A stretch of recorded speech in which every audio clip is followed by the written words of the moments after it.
जय हिंद साथियों, आप सभी का स्वागत है आपके अपने इस YouTube चैनल पर। आज की इस क्लास में हम लोग देखेंगे साथियों रेलवे की सभी परीक्षाओं के लिए जीके जीएस की एक बहुत ही बेहतरीन क्लास। इसके अंतर्गत मैंने ऐसे प्रश्नों को शामिल किया है जो रेलवे की परीक्षाओं में बार बार पूछे गए हैं। तो ज्यादा समय ना बिताते हुए सीधा अपना पढ़ाई पर फोकस करते हैं। तो पहला प्रश्न आप सभी के सामने दिखाई दे रहा होगा। क्या कहता है पहला प्रश्न? कहता है भीम बेटका की गुफाओं की खोज कब हुई? तो भीम बेटका की गुफाओं की खोज 1957 और 58 के बीच हुई। किसने करी साथियों? डॉक्टर विष्णु श्रीधर वकाड़कर ने। किसने? डॉक्टर विष्णु श्रीधर वकाड़कर ने करी। और यह भी बात याद रखेंगे कि सन 2003 में इसको यूनेस्को ने विश्व धरोहर स्थल घोषित कर दिया है। विश्व धरोहर स्थल घोषित किया। कब किया? 2003 में। ठीक है, देखते हैं अगला प्रश्न। अगला प्रश्न ये रहा साथियों। कहता है पार्श्वनाथ जो एक क्षत्रिय और बनारस के राजा अश्वसेन का पुत्र था, वह जैन धर्म का कौन सा तीर्थंकर बना? तो साथियों पार्श्वनाथ जी बनारस के राजा अश्वसेन के पुत्र थे। वे जैन धर्म के 23वें तीर्थंकर बने। कौन से? 23वें तीर्थंकर बने। और प्रथम तीर्थंकर कौन थे?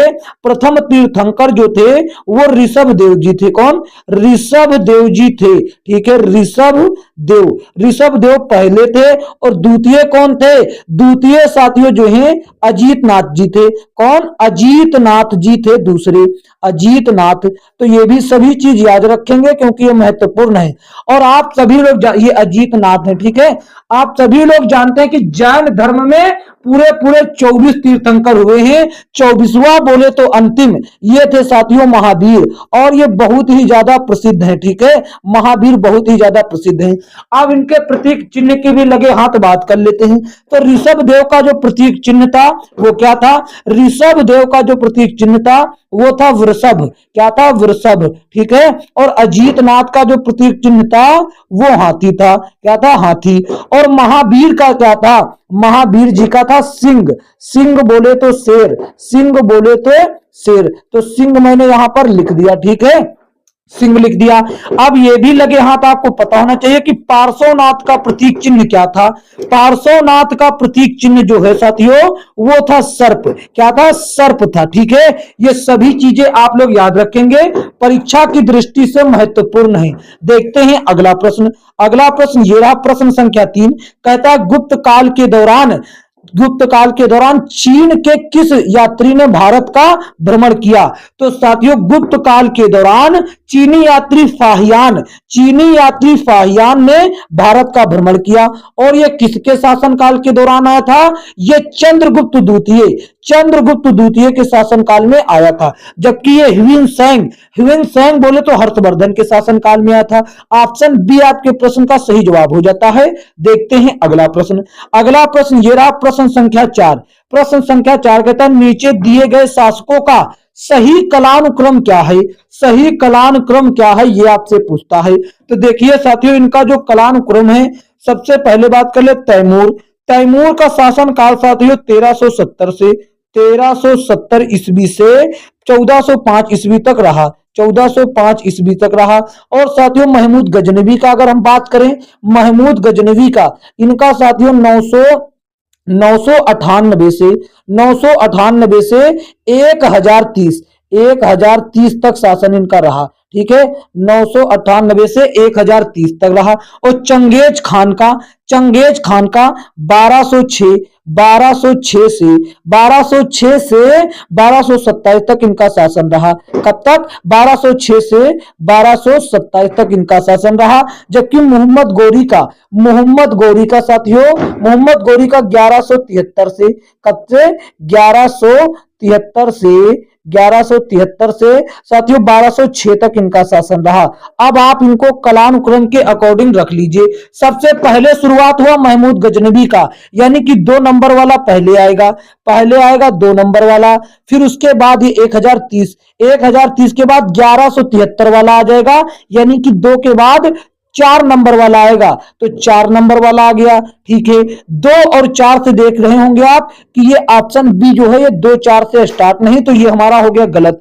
और 2-4 से ये भी ऑप्शन डी भी नहीं स्टार्ट, ये भी हो जाएगा गलत। अब देखते हैं 1173 से 1206 तक चला, तो 1206 के बाद आ गए चंगेज खान जी, यानी कि आप तीसरा नंबर का आ गया साथियों, तीसरे नंबर का शासक। पहले दूसरा, फिर चौथा, फिर तीसरा। तो यहां देख रहे होंगे दूसरा, चौथा, तीसरा किसमें है? ऑप्शन सी में है। तो ऑप्शन सी आपका क्या हो गया? आप एकदम सही जवाब, यानी कि इसके बाद आ जाएगा पहला शासक। ठीक है, तो भैया दूसरा, चौथा, तीसरा, एक, ऑप्शन सी आपके प्रश्न का एकदम सही जवाब हो गया। देखते हैं अगला प्रश्न। अगला प्रश्न ये रहा, कहता है पानीपत का प्रथम युद्ध कहां हुआ? पानीपत का प्रथम युद्ध कहां हुआ? ये साथियों हरियाणा में हुआ। कहां पर? ये हरियाणा में हुआ। ऑप्शन ए सही जवाब। और लगे हाथ आपको ये भी पता होना चाहिए कि पानीपत का प्रथम युद्ध साथियों कब हुआ था? ये पानीपत का प्रथम युद्ध 1526 और किसके बीच? ये साथियों बाबर और इब्राहिम लोदी, बाबर वर्सेस इब्राहिम लोदी। ठीक है, बाबर वर्सेस इब्राहिम लोदी के बीच हुआ था, जिसमें किसका जीत हुआ? जिसमें जीत हुआ बाबर का। ठीक है, अब दूसरा युद्ध भी लगे हाथ पता ही कर लेते हैं। दूसरा युद्ध साथियों 1566 में, सॉरी 1556 में, 1556 में हुआ। किसके बीच हुआ? ये अकबर और हेमू के मध्य हुआ। अकबर और हेमू के मध्य, अकबर वर्सेस हेमू। इसमें जीत किसका हुआ? इसमें जीत हुआ अकबर का। ठीक है, अब तीसरा भी युद्ध देख ही लेते हैं, क्यों इसको छोड़ दिया जाए। तीसरा युद्ध हुआ साथियों 1761 में हुआ। किसके बीच हुआ? ये अहमद शाह अब्दाली और अहमद शाह अब्दाली, हम केवल अहमद शाह लिख देते हैं। अहमद शाह अब्दाली वर्सेस मराठा साम्राज्य, जिसमें किसका विजय हुआ? जिसमें अहमद शाह अब्दाली की विजय हुई। ठीक है, ये सभी चीजें आप लोग याद रखेंगे। देखते हैं बच्चों अगला प्रश्न ये रहा, क्या कहता है कि हैदराबाद के चार मीनार के संबंध में निम्नलिखित में से कौन सा कथन गलत है? कौन सा जो कथन है वो गलत है? ठीक है, देखिए तो कौन सा कथन बच्चों गलत हो जाता? तो ऑप्शन सी में दिया गया है मेहराब और कमरों की 4 मंजिलें और मेहराबों की दीर्घा को सहारा देते हैं, यही साथियों गलत है। जो गलत है वही आपका उत्तर हो जाता, बाकी ये सभी इसके अलावा सही है। ठीक है, ऑप्शन सी आपके प्रश्न का एकदम सही जवाब। देखते हैं अगला प्रश्न संख्या 7। देखिए क्या कहता है इनमें से कौन सा खोजकर्ता भारत आना चाहता था किंतु इसके बजाय अमेरिका के तट पर पहुंच गया? तो वो कौन था? वो था क्रिस्टोफर कोलंबस। और ये साथियों 1492 में निकला था भारत के जल मार्ग की खोज करने। लेकिन साथियों ये अटलांटिक महासागर में भ्रमित होकर अमेरिका की तरफ पहुंच गया और उसको लगा कि यही भारत है, जिस कारण वहां के निवासियों को रेड इंडियन कहा जाता है। ठीक है, और जबकि भारत के जलीय मार्ग की खोज किसने की? ये साथियों 1498 में वास्को डिगामा ने किया था। ठीक है, देखते हैं अगला प्रश्न। ऑप्शन सी आपके प्रश्न का एकदम सही जवाब होता है।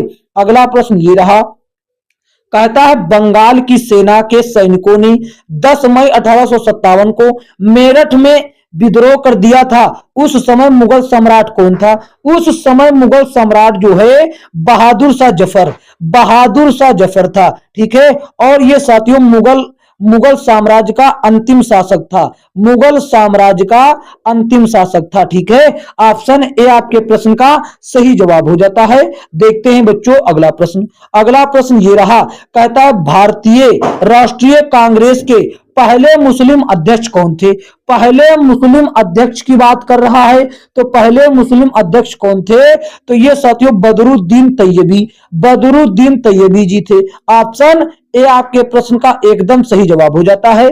देखते हैं अगला प्रश्न। अगला प्रश्न ये रहा, कहता है सही कथन का चयन कीजिए। ये साथियों इकोनॉमिक्स यानी कि अर्थशास्त्र से ये प्रश्न लिया गया। तो इनमें से सही कथन जो है वो पहला वाला ही सही हो जाता है। निवेश गुणक यानी कि एमपीसी के साथ धनात्मक रूप से संबंधित होता। ऑप्शन ए एकदम सही जवाब हो जाता है। देखते हैं अगला। अगला प्रश्न ये रहा, प्रश्न संख्या 11। प्रश्न संख्या 11 देखिए क्या कहता है। कहता निम्नलिखित में से कौन सा असंगठित क्षेत्र का एक उदाहरण है। असंगठित क्षेत्र का उदाहरण यानी कि खेती। बच्चों आप सभी लोग जानते हैं कि पुलिस भैया सरकार के द्वारा संगठित किया गया है। बैंक भी सरकार के द्वारा, सरकारी नौकरियां भी सरकार के द्वारा संगठित की जाती और एक नियम से साथियों संगठित की जाती। लेकिन खेत में काम करने वाले साथियों, खेत में काम करने वाले मजदूरों को संगठित रूप से साथियों एकत्रित नहीं किया जाता। ये किसी भी साथियों असामान्य तरीके से संगठित बना लेते हैं। कभी कोई आता है, कभी कोई नहीं आता। ठीक है, ऑप्शन बी आपके प्रश्न का एकदम सही जवाब। देखते हैं अगला प्रश्न। अगला प्रश्न ये रहा साथियों, क्या कहता है।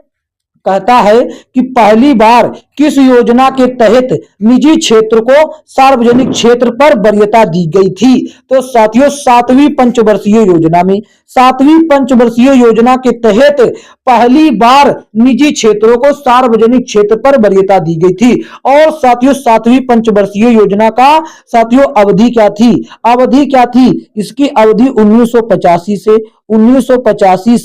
1990 तक थी। ठीक है, इसकी अवधि।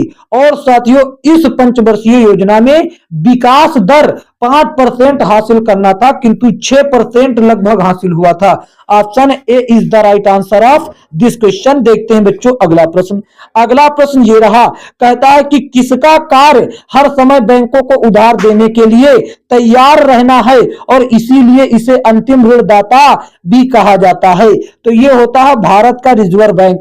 भारतीय रिजर्व बैंक का कार्य हर समय बैंकों को उधार देने के लिए तैयार रहना है, इसीलिए इसे अंतिम ऋणदाता कहा जाता। साथियों आप सभी लोग जानते हैं कि ये आरबीआई जो है भारत की बैंकों, वाणिज्यिक बैंकों को उधार देता है पैसा। तो साथियों इसकी स्थापना भी आप पहले जान लीजिए। इसकी स्थापना 1 अप्रैल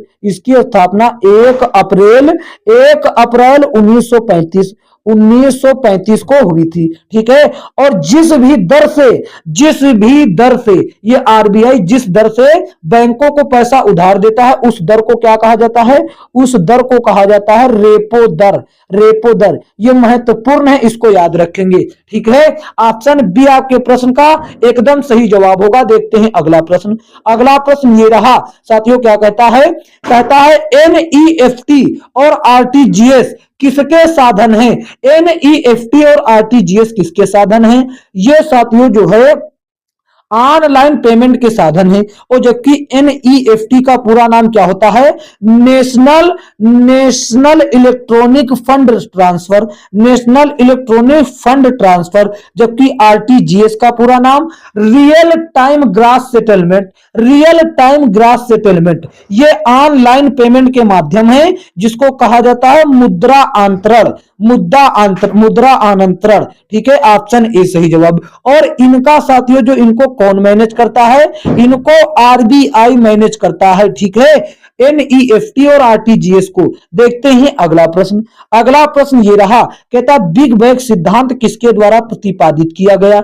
ये साथियों किसके द्वारा प्रतिपादित, लार्ज लेमेत्रे के द्वारा प्रतिपादित किया गया। अब पहली बात तो ये पता होना चाहिए बिग बैंग सिद्धांत क्या है।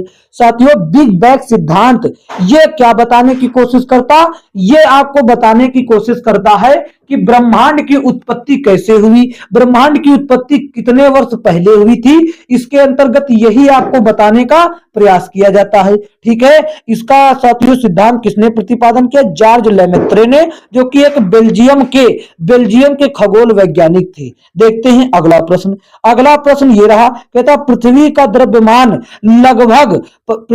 द्रव्यमान लगभग कितना होता, 6 × 10⁻24 केजी के बराबर लगभग में होता है। ऑप्शन बी आपके प्रश्न का सही जवाब। देखते हैं अगला प्रश्न। अगला प्रश्न ये रहा, कहता वैज्ञानिक विद भूकंप की संभावना का अनुमान किसके आधार पर नहीं करते हैं। तो भैया भूकंप आता है पृथ्वी में, वहां पर ग्रहों की गति का कोई प्रभाव नहीं लिया जाता। तो भैया जो वैज्ञानिक हैं वो ग्रहों की गति का कोई भी साथियों इसमें अनुमान लगाने के लिए कोई भी अंश नहीं लेते। ऑप्शन सी आपके प्रश्न का एकदम करेक्ट जवाब होता है। देखते हैं अगला प्रश्न। अगला प्रश्न ये रहा, कहता है कि निम्नलिखित में से कौन सा जल डमरू मध्य आर्कटिक महासागर को प्रशांत महासागर से जोड़ता है। तो आर्कटिक महासागर को प्रशांत महासागर से बोरिंग जल डमरू मध्य जोड़ता है। ठीक है, ऑप्शन डी आपके प्रश्न का सही जवाब होता।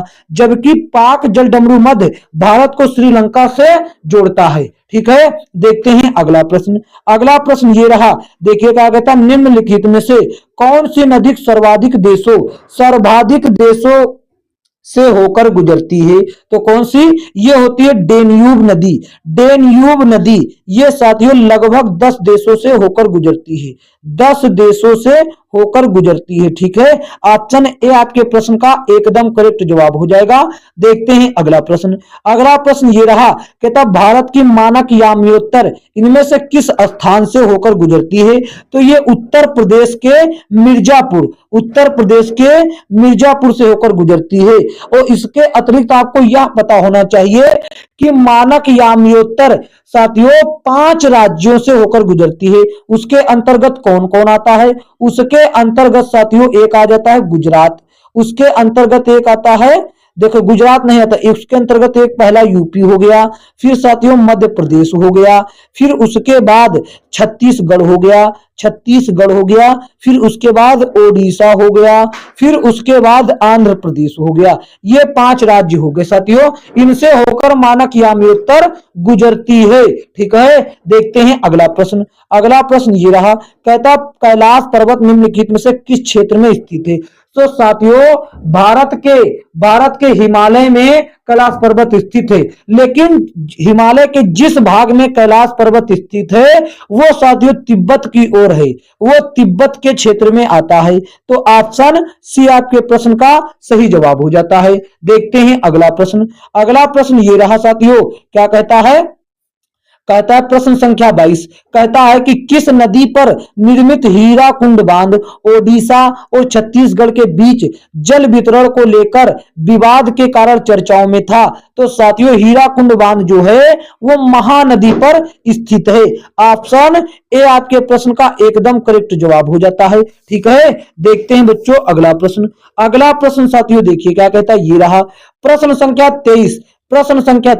कहता है दामोदर घाटी निगम का किसका संचालन करता है ये आपको बतलाना है साथियों।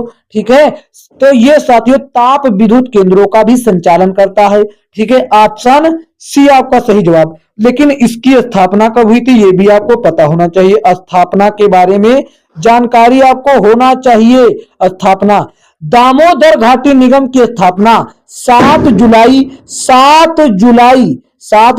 1948 को इसकी स्थापना हुई थी। ठीक है, और दामोदर नदी को बंगाल का शोक कहा जाता है, दामोदर नदी को बंगाल का शोक कहा जाता है। ठीक है, ये भी याद रखेंगे, बंगाल का शोक किसको, दामोदर नदी को बंगाल का शोक कहा जाता है।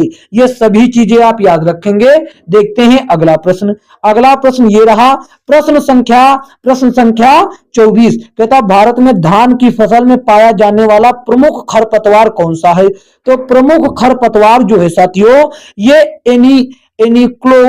एनिक्लोवा क्रुसगैली यानी कि बार्नयार्ड ग्रास, ये साथियों सबसे पहले जापान में पाया गया था, अब भारत में भी पाया जाने लगा है। ठीक है, देखते हैं अगला प्रश्न। अगला प्रश्न ये रहा प्रश्न संख्या 25, कहता 1925 में केंद्रीय विधानसभा का प्रथम निर्वाचित अध्यक्ष निम्नलिखित में से कौन था। तो केंद्रीय विधानसभा का प्रथम निर्वाचित अध्यक्ष विट्ठल भाई पटेल कौन थे, विट्ठल भाई पटेल थे, और ये सरदार वल्लभ भाई पटेल के बड़े भाई थे। ठीक है, सरदार वल्लभ भाई पटेल के बड़े भाई थे। ऑप्शन बी आपके प्रश्न का एकदम करेक्ट जवाब हो जाता है। देखते हैं अगला प्रश्न। अगला प्रश्न ये रहा, कहता भारतीय संविधान का अनुच्छेद 368 किससे संबंधित है? तो साथियों भारत के संविधान का अनुच्छेद 368 साथियों संविधान के संशोधन से संबंधित है। 368 के तहत संविधान में संशोधन किया जा सकता। और संविधान संशोधन की प्रक्रिया कहां से ली गई? ये साथियों दक्षिण अफ्रीका से ली गई है। कहां से? दक्षिण अफ्रीका से ली गई है। ये साथियों याद रखेंगे, महत्वपूर्ण है। ठीक है, दक्षिण अफ्रीका से। जबकि राष्ट्रीय आपातकाल का जिक्र अनुच्छेद जबकि राष्ट्रीय आपातकाल का जिक्र साथियों कहां पर होता है? अनुच्छेद 352। अनुच्छेद 352। और राष्ट्रपति पद का चुनाव जो होता है वो साथियों 54 और 55 के तहत होता है। 54 और 55 के तहत। और हमारे देश की संघीय विशेषता अनुच्छेद 1 में स्थित है। संघीय विशेषता अनुच्छेद 1 में स्थित है। ठीक है, ऑप्शन बी आपके प्रश्न का एकदम सही जवाब होगा। देखते हैं अगला प्रश्न। अगला प्रश्न ये रहा, क्या कहता है? कहता है भारतीय संविधान के किस भाग में मूल अधिकारों का वर्णन है? तो साथियों भाग 3 में मूल अधिकारों का वर्णन है। तो भाग 3 जो है साथियों ये अनुच्छेद 5 से अनुच्छेद 5 से ठीक है, अनुच्छेद 5 से 11 तक इसमें जिक्र है। 5 से 11 तक। जबकि भाग 5 क्या कहता है? भाग 5 के अंतर्गत संघ को दर्शाता है। किसको साथियों? ये दर्शाता है संघ को। ये संघ को दर्शाता है। और इसमें साथियों अनुच्छेद 52 से 151 तक उल्लेख है। ठीक है, और अनुच्छेद 6 भाग 6 के अंतर्गत राज्य को दर्शाता है। ठीक है, राज्यों का वर्णन है। और ये साथियों अनुच्छेद 152 से 237 तक इसमें उल्लेख है। ठीक है, जबकि भाग 4 में नीति निर्देशक तत्व डीपीएसपी यानी कि नीति निर्देशक तत्व। और ये साथियों अनुच्छेद 36 से 51 तक इसमें उल्लेख है। और बात कर लेंगे सब भाग 1 की। भाग 1 में संघ और उसके क्षेत्र का वर्णन है, जो कि अनुच्छेद 1 से 4 तक उल्लेख किया गया। ये सभी चीजें आप याद रखेंगे। देखते हैं बच्चों अगला प्रश्न। अगला प्रश्न ये रहा, कहता निर्वाचन मंडल जो भारत के राष्ट्रपति का चुनाव करता है, ये इसका गठन कौन करता है? इसका गठन साथियों संसद, राज्य और विधान सभाओं के निर्वाचित सदस्य करते हैं। ठीक है, ऑप्शन डी आपके प्रश्न का एकदम करेक्ट जवाब होगा। Option D is the right answer of this question. देखते हैं बच्चों अगला प्रश्न। अगला प्रश्न ये रहा साथियों, क्या कहता है? राज्यसभा के संबंध में निम्नलिखित में से कौन सा कथन सही है? जो सही है वही आपको बतलाना है। तो सही कथन कौन सा है साथियों? ये सही दिया गया है कि प्रत्येक दूसरे वर्ष इसके 1/3 सदस्य सेवानिवृत्त हो जाते हैं। ऑप्शन सी आपका सही जवाब होता है। ठीक है, देखते हैं अगला प्रश्न। अगला प्रश्न साथियों ये रहा, क्या कहता? प्रश्न संख्या 30 कहता भारत के किसी राज्य का मुख्यमंत्री बनने हेतु न्यूनतम आयु क्या है? तो न्यूनतम आयु 25 वर्ष हो जाता है। हम साथियों आपको इसके अतिरिक्त चीजें बता देते हैं। देखिए, किसी भी भारत में या तो सीएम किसी राज्य का बनने के लिए, या साथियों भारत का पीएम बनने के लिए, या साथियों लोकसभा सदस्य, ये तीनों बनने के लिए, लोकसभा का सदस्य बनने के लिए कितना आपका आयु होना चाहिए? कम से कम 25 वर्ष होना चाहिए। ठीक है, सीएम, पीएम और लोकसभा का सदस्य। और इसके अतिरिक्त राज्यसभा का सदस्य बनने के लिए भैया आपकी आयु जो है वो कम से कम 30 वर्ष होना चाहिए। और साथियों राष्ट्रपति और उपराष्ट्रपति और साथियों राज्यपाल, ये इन तीनों की बनने के लिए उपराष्ट्रपति और राज्यपाल, तो यहां पर राज्यपाल लिख देते हैं, राज्यपाल। देखिए, राष्ट्रपति और उपराष्ट्रपति और राज्यपाल बनने के लिए कम से कम 35 वर्ष की आयु पूरी होनी चाहिए। ये तीनों साथियों याद कर लीजिए, इससे बाहर कभी नहीं पूछेगा। देखते हैं अगला प्रश्न। अगला प्रश्न ये रहा, कहता है भारतीय संविधान का कौन सा अनुच्छेद पंचायतों के लेखाओं की संपरीक्षा से संबंधित है? तो साथियों, संपरीक्षा से संबंधित तो ये हो जाएगा साथियों ऑप्शन डी 243 जे। ये साथियों ग्राम पंचायतों के लेखाओं की संपरीक्षाओं से संबंधित है। जबकि 243 बी पंचायतों का गठन और 243 के पंचायतों के लिए निर्वाचन और 243 सी पंचायतों की संरचना का उल्लेख करते हैं। ऑप्शन डी आपके सही जवाब होता है इस प्रश्न का। देखते हैं अगला प्रश्न। अगला प्रश्न ये रहा बच्चों, क्या कहता है? कहता है भारत बांग्लादेश भूमि समझौता के संशोधित संस्करण को दोनों देशों द्वारा भारतीय संविधान के किस संशोधन के तहत अंगीकृत किया गया था? तो सवे संविधान संशोधक 2015, सवा संविधान संशोधन 2015 के तहत भारत और बांग्लादेश भूमि सीमा समझौते, जिसको साथियों 3 बीघा विवाद भी कहा जाता है।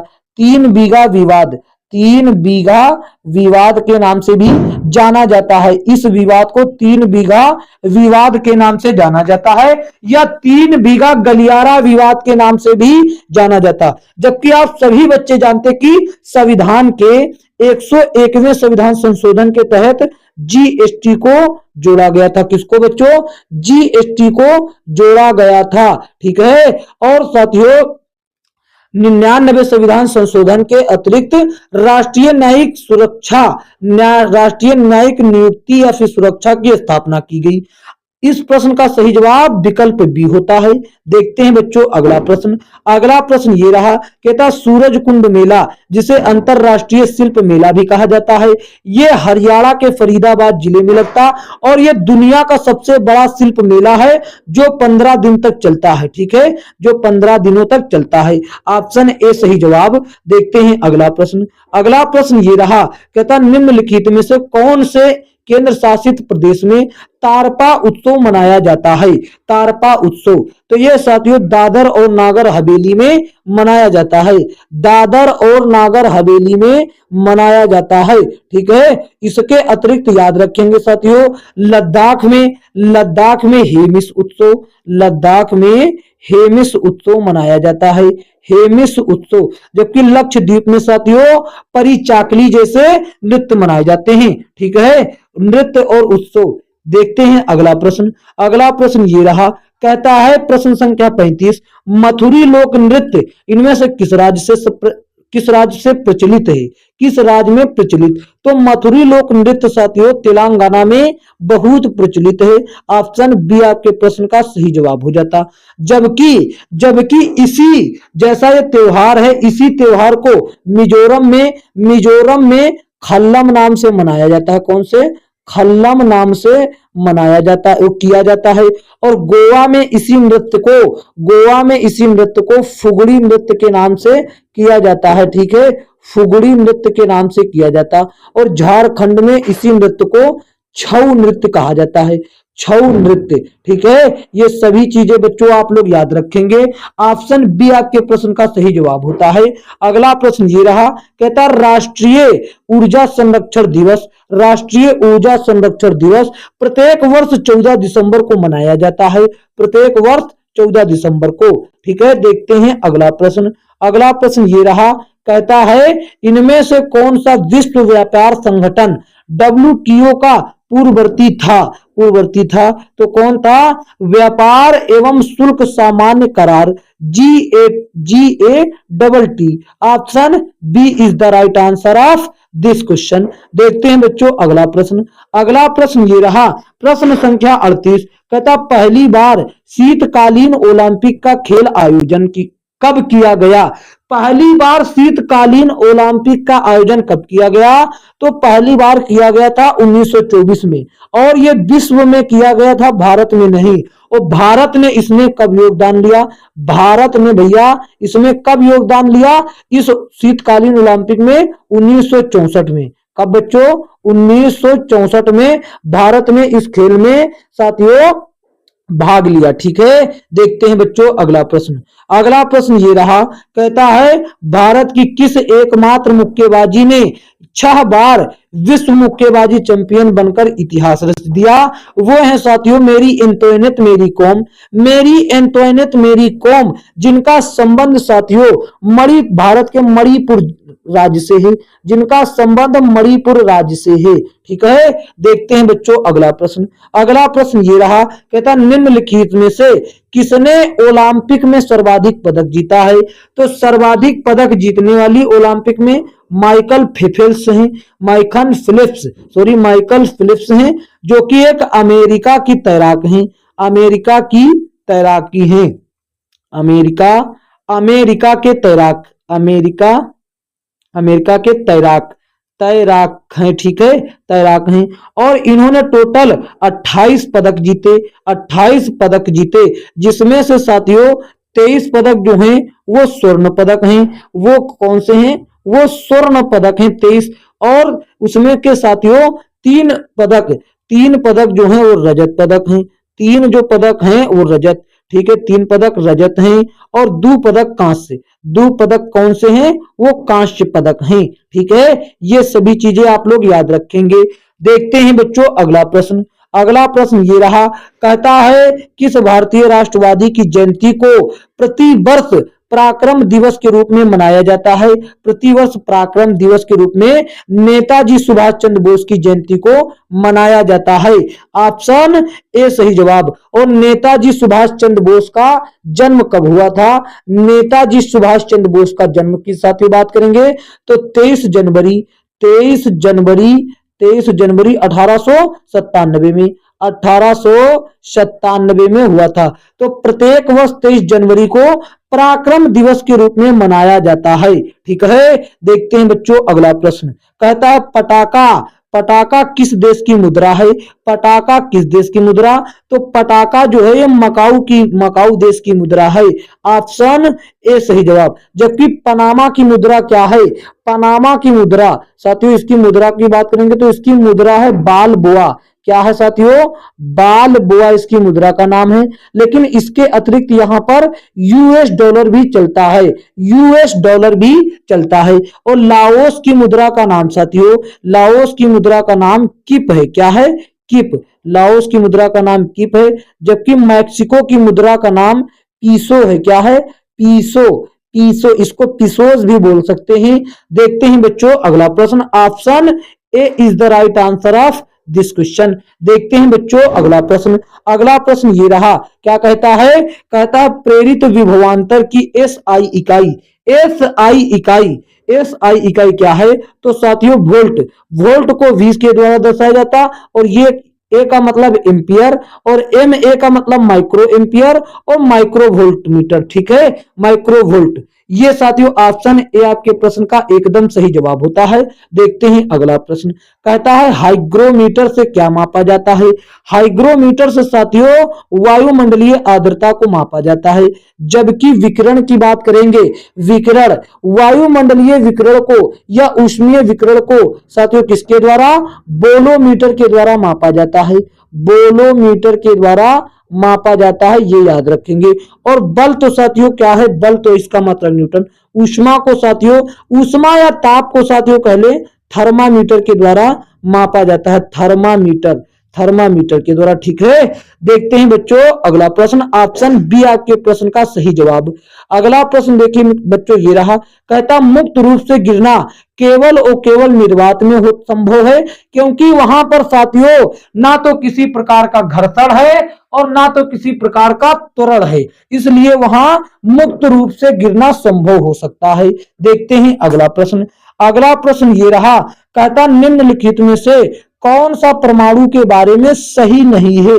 सही नहीं है ये बताना है। तो देखिए कहता 2 तत्वों के परमाणु समान होते, यही तो हो गया गलत। जो गलत है वही उत्तर। अब देखिए ये आपसे कह रहा, मान लीजिए ये क्लोरीन का परमाणु है, ये एक क्लोरीन का परमाणु, और ये एक मैग्नीशियम का परमाणु, ये मैग्नीशियम का और ये क्लोरीन का। क्या इन दोनों के तत्व जो हैं वो समान होंगे? क्या इन दोनों के तत्व समान? कभी नहीं समान हो सकते, क्योंकि ये क्लोरीन इसमें होगा और उसमें मैग्नीशियम, तो ये समान कैसे हो सकता, तो ये गलत हो जाता, और जो गलत है वही आपका उत्तर हो जाता ऑप्शन ए। ठीक है, बाकी ये तीनों ही सही हो जाते हैं। ठीक है, option A is the right answer of this question. देखते हैं अगला प्रश्न। अगला प्रश्न ये रहा बच्चों, कहता है समुद्र के पानी के अलवणीकरणीय के लिए इस्तेमाल किए जाने वाली तकनीकों में से कौन सी एक तकनीक है? ये है आशवन विधि। Option B is the right answer of this question. ठीक है, देखते हैं अगला प्रश्न। अगला प्रश्न ये रहा, कहता पिच ब्लेड किससे संबंधित है? पिच ब्लेड साथियों यूरेनियम से संबंधित है। किससे? यूरेनियम से संबंधित है, और यूरेनियम को साथियों रेडियोधर्मी तत्व या रेडियो एक्टिव तत्व भी कह सकते हैं। Option B is the right answer of this question. देखते हैं बच्चों अगला प्रश्न। ये रहा आ गया बेहतरीन प्रश्न, कहता निम्नलिखित में से कौन सा मकड़ियों का अध्ययन है? किसके अंतर्गत मकड़ियों का अध्ययन किया जाता है? तो भैया आर्कनोलॉजी के अंतर्गत मकड़ियों का अध्ययन किया जाता है। आर्कनोलॉजी के अंतर्गत मकड़ियों का अध्ययन, जबकि एपियोलॉजी के अंतर्गत मधुमक्खियों का अध्ययन एपियोलॉजी के अंतर्गत मधुमक्खियों का। ठीक है, और साइनोलॉजी के अंतर्गत कुत्तों का अध्ययन होता है। और इसके अंतर्गत एंथ्रोपोलॉजी के अंतर्गत बच्चों मानव की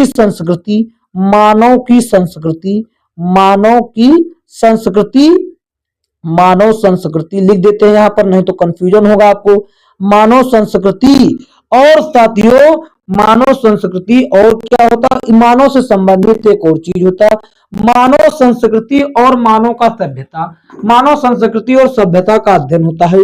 ऑप्शन ए आपके प्रश्न का एकदम सही जवाब होगा, और इसके अतिरिक्त जो ये चारों विकल्प मैंने बताए ये भी आप याद रखेंगे, महत्वपूर्ण है। ठीक है, देखते हैं अगला प्रश्न। प्रश्न नंबर 50 देखिए क्या कहता है चालनी पट्टिकाएं किसमें पाई जाती हैं? ये साथियों फ्लोएम की नली में पाई जाती हैं, फ्लोएम की नली कोशिकाओं में पाई जाती है। Option A is the right answer of this question. ठीक है, देखते हैं अगला प्रश्न संख्या 51। प्रश्न संख्या 51 देखिए क्या कहता है। प्रश्न संख्या 51 कहता है उस विकल्प का चयन करें जो तीसरे शब्द से उसी प्रकार संबंधित है जिस प्रकार दूसरा शब्द पहले से संबंधित। यानी कि कविता का संबंध छंद से है, तो पुस्तक का संबंध किससे होगा? हम चाहते हैं कि इस प्रश्न का उत्तर आप होमवर्क के तौर पर दें, ठीक है, होमवर्क के तौर पर दें। और साथियों हम चाहते हैं कि इसका उत्तर कमेंट बॉक्स में आप दें, हम भी तो देखें कि आपको समझ में आ रहा, आप पढ़ रहे हैं, आपकी तैयारी कितना है। तो साथियों आपसे एक गुजारिश है कि यदि यह क्लास अच्छी लगी तो इसको एक प्यारा सा लाइक कर दीजिए और इसे अपने दोस्तों में शेयर कर दीजिए, ताकि आपका दोस्त भी ऐसे प्रश्न पढ़ सके। और साथियों हाथ जोड़कर निवेदन है आपसे कि चैनल पर नए हो तो चैनल को सब्सक्राइब करके नोटिफिकेशन बेल को ऑल पर क्लिक कर ले, ताकि आने वाली आगामी वीडियो का नोटिफिकेशन